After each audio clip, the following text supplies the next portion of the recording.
Welcome, everyone, to the Spend Life Well show, where we apply biblical wisdom to your financial journey. I'm Certified Kingdom Advisor Mark Trice. I'm here in the studio welcoming back Jesse Hamilton. Hey, everybody. Welcome to the show. Jesse was off at summer camp and playing music and stuff for a lot of preteens and things like that. It was a blast. Crazy time for him. But if you may be on vacation and listening to this podcast, but today we're going to talk about how retirement can be the ultimate vacation.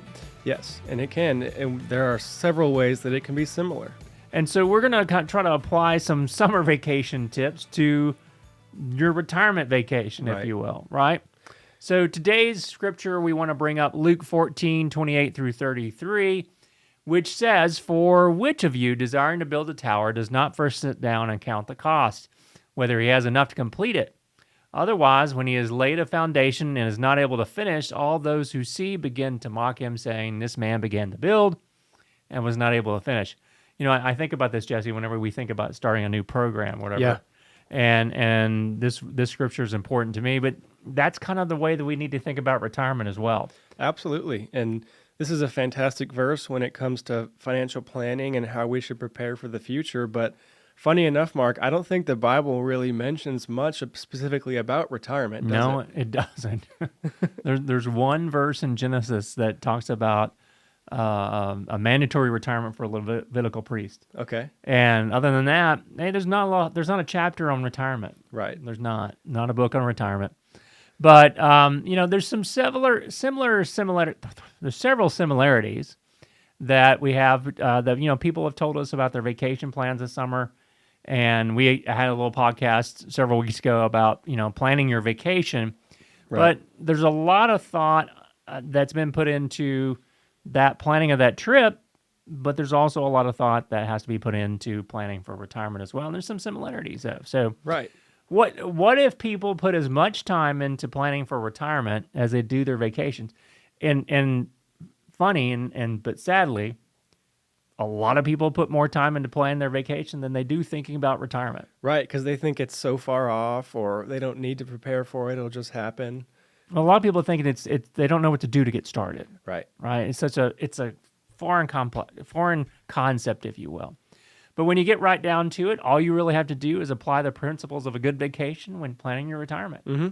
So you can do it. Let's go into some of those tips, and we're going to have a little fun here with these things. So tip number one, Jesse, for vacation planning, what do you look at there? Yeah, so vacation planning, you're going to want to list the places you want to visit, right? And write down the activities that you want to do, each location, pros and cons, what you like. But then in retirement planning, we might do the same thing, right? Make a list of goals. Yeah. Where do you want to? What do you want to do? Where do you want to go? And this is so important because we see a lot of folks as they're nearing retirement, and we actually ask them, Jesse and I do, what do you want to do with your time? Right. We ask that, and we really ask the bigger question, what's important to you? Right, because if people kind of stare at us with that, deer in the headlight look, they're like, I don't know, I just was going to stop working. Well, no, don't retire. Right.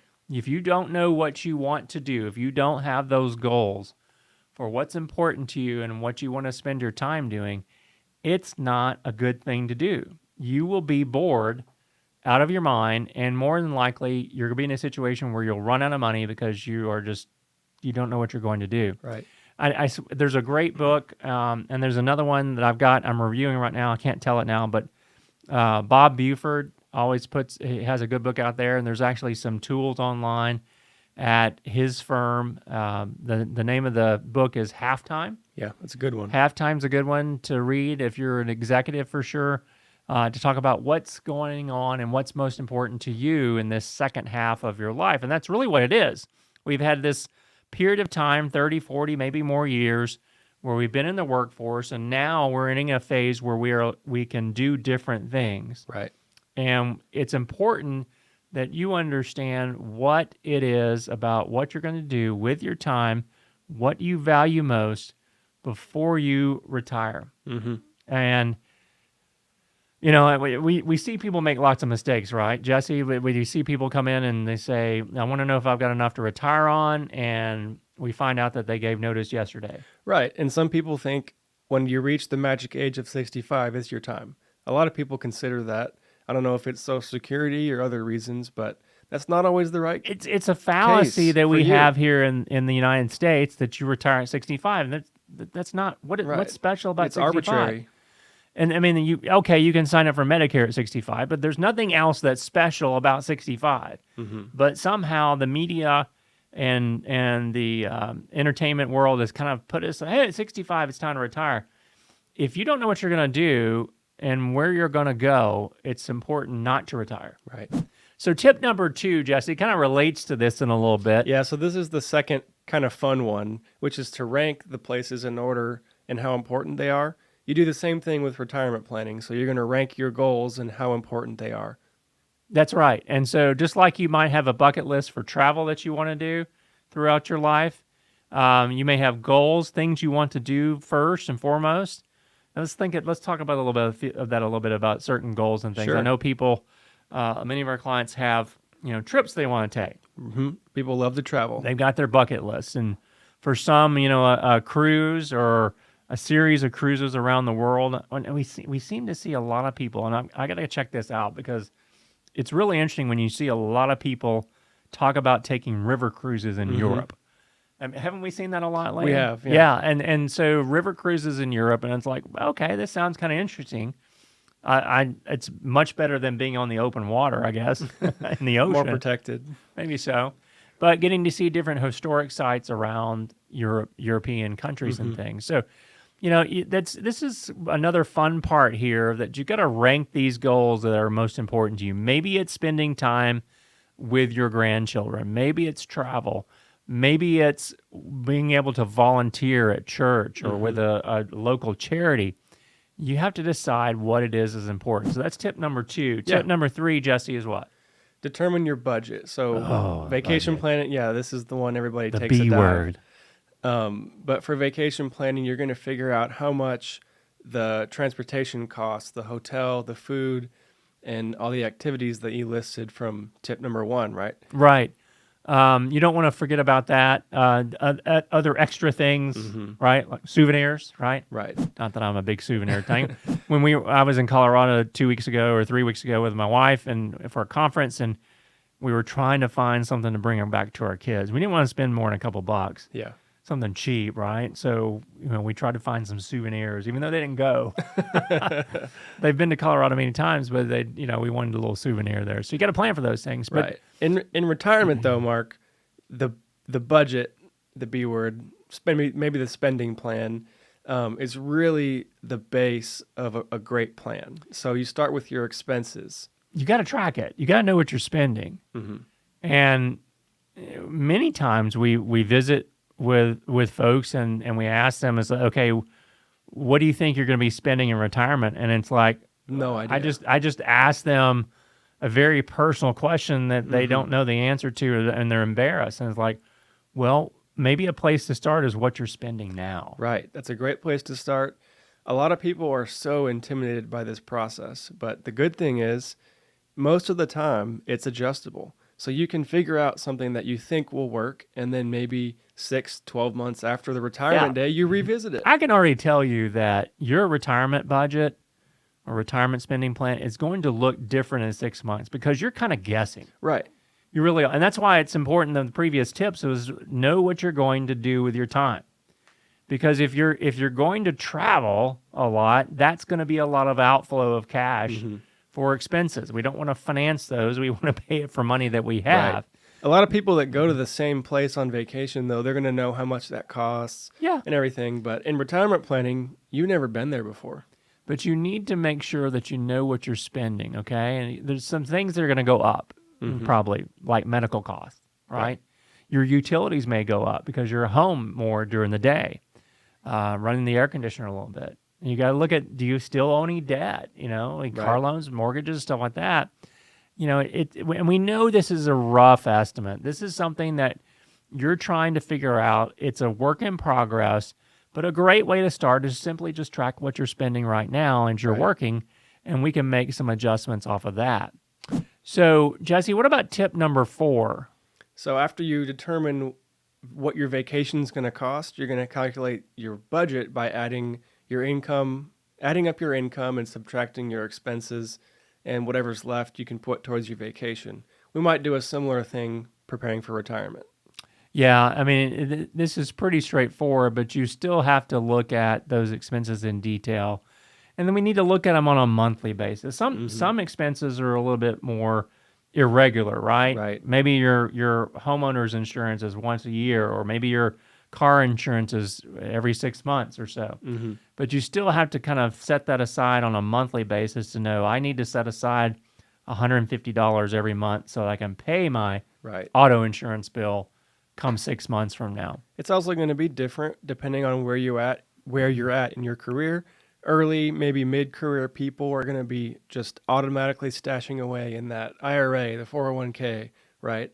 People who are later in the career, this is their next realistic goal. So they're going to be we talk about that, and one thing that came to mind just is you're no longer going to be saving for retirement when you're retired. Right. It changes. And so that may have been a big part of your monthly expenses going to preparing for retirement, and you're not going to have those anymore. So your expenses will be technically less during that time. Let's jump ahead. Tip number 5, we're getting towards the end here, preparing for that vacation or preparing for that retirement. Let's talk about that for a moment. So vacation planning, you might go online, use some tools, even conduct work with a travel agent.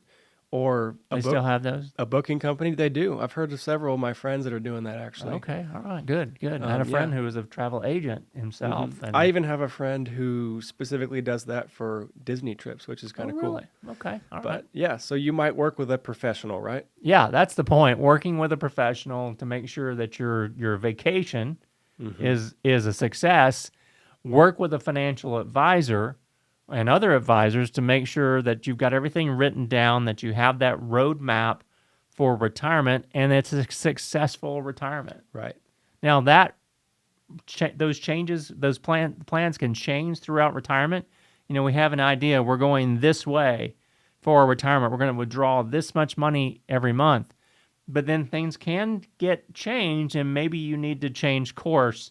Right. Throughout retirement. But that working with a financial advisor is going to allow you to be prepared for how to handle those things. Right. And some people might not know that a lot of advisors do so much more than just manage your money. They can help you actually plan for these things. That's right. Now, there's not that many advisors out there that are actually helping you do financial planning.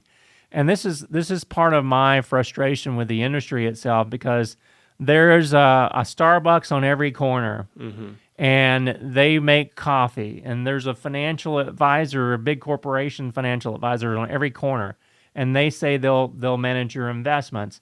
But finding and developing a relationship with a true financial planning firm that's going to help you build that roadmap, that's going to look at all the different aspects of your financial life, whether it be tax planning or tax minimization, looking at preparing for long-term care needs in the future, life insurance planning. All these things work together. And what we've found is there are very few folks that are calling themselves financial advisors who are actually doing it. Right. And, it may be confusing to you. You can go back and listen to one of our podcasts from probably well over a year ago, where we talked about the differences between a fiduciary and someone who's just meeting a minimum standard. But even a fiduciary advisor sometimes doesn't have to help you plan. That's right. And a lot of times if you ask something in particular, they're going to look at you like they don't know what you're talking about. And that's a shame, because that's the bulk of what's important for retirement planning is all the different aspects that go into it. So, and then finally, Jesse, tip number 6 is you got to pick a date, right? You got to book the vacation. You got to book that retirement. We're working, have a few clients that all 3 of them are friends. They worked together for 40 years, and they're all retiring at around the same time. Yeah, that's a lot of fun. And so we were talking with this one client a few weeks ago, and she couldn't decide. There were pros and cons, like her boss was retiring at a certain time, and did she go before then? Did she go after? And we just said, look, you don't need to worry about those things when you're gone, because you're retired. Right. That's somebody else's problem. And so we encouraged her to pick a date, and she picked the date. No, we'll see if she sticks to it. But she picked the date, and that's so hard. It's such an emotional decision. Yeah. Picking the date is a very emotional decision. We at Clear Vista Financial here can help you get the tactical and the financial stuff out of the way so that you're prepared, so that you can pick that date and know with confidence that you're doing the right things to help you have a comfortable retirement. Mm-hmm. But don't wing it, folks. This is something you do not want to wing it. You don't want to come and wait to the last minute. This is something that you do when you're preparing for retirement, just like you would prepare for vacation. You don't do it the day that you're leaving for the trip, Exactly. right? Exactly. You have to plan ahead and plan in many years in advance to prepare to make sure that you're on track. Jesse, this has been a good conversation, a good It's topic, been great. and I think there's some other resources on our website that you can look at to help you preparing for retirement. But always remember, if you need a partner to help you along your journey here towards retirement, give us a call. You can reach us at our 800 numbers on our website or send us an email at info@clearvistafinancial.com. Until next time, have a blessed week. You've been listening to the Spend Life Well Show.